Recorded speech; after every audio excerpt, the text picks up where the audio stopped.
There were so many things to think about right that second, and I didn't have time to think about one of them. There was Mr. Black, our teacher, who'd galloped away on his horse and would maybe have it in for the whole gang of us the next day at school. There in Old Man Paddler's hand was my little brown suitcase, which had my pajamas in it, and I hoped Poetry's mom's beautiful new brooch, which she'd left at our house. There was a letter, which somebody'd stolen from me, and which had said that I was a roughneck and the whole Sugar Creek gang was a bunch of roughnecks.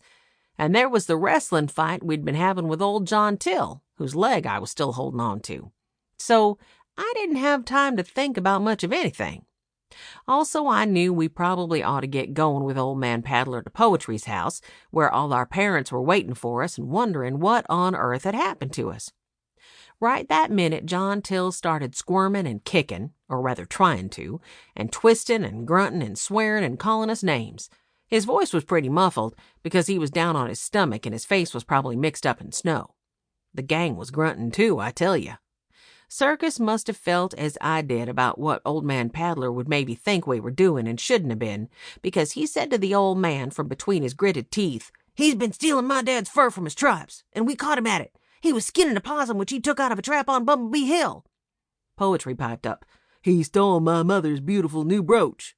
And I chimed in between grunts, "And my suitcase, and a letter, and he called us a bunch of roughnecks."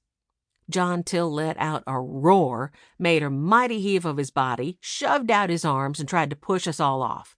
But he couldn't, so he yelled, "I did not! You're a bunch of liars! Let me up, I tell you how! I'll—" Well, whatever it was he wanted to do to us, we knew he wouldn't get a chance to do it unless we gave him a chance, and we weren't going to do that, no sir.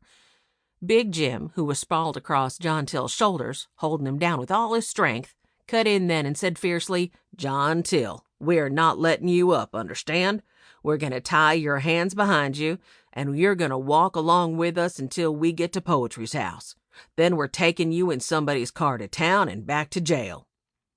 John Till let out a couple of fierce swear words and said, "You're not taking me to anybody's jail. I've been in jail enough in my life."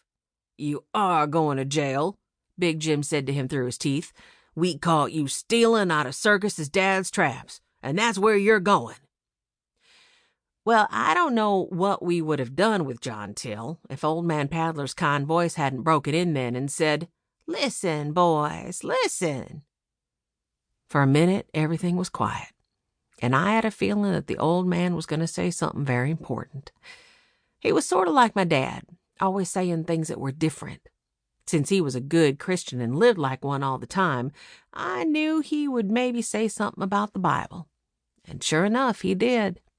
It made me wish I could think of things like that instead of always wanting to beat up on somebody. Anyway, this is what that kind, quavering, high-pitched old voice said. "He deserves punishment, boys, but he doesn't need to be punished nearly so much as he needs to be changed. He needs to hear the gospel. And maybe he needs somebody to be kind to him." Then Old Man Paddler changed his tone of voice and talked straight to John Till himself. All of us, including John Till, kept quiet to listen.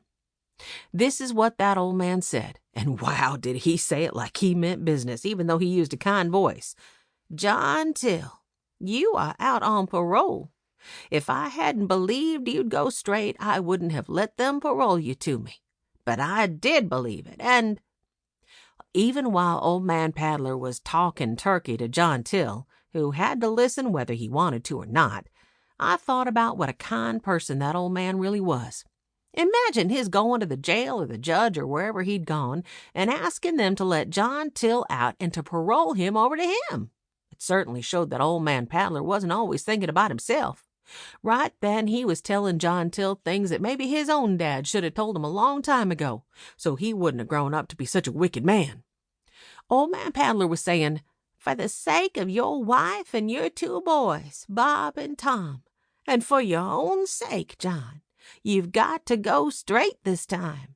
If you have to go back to jail, it'll mean a longer sentence and probably the state penitentiary for you.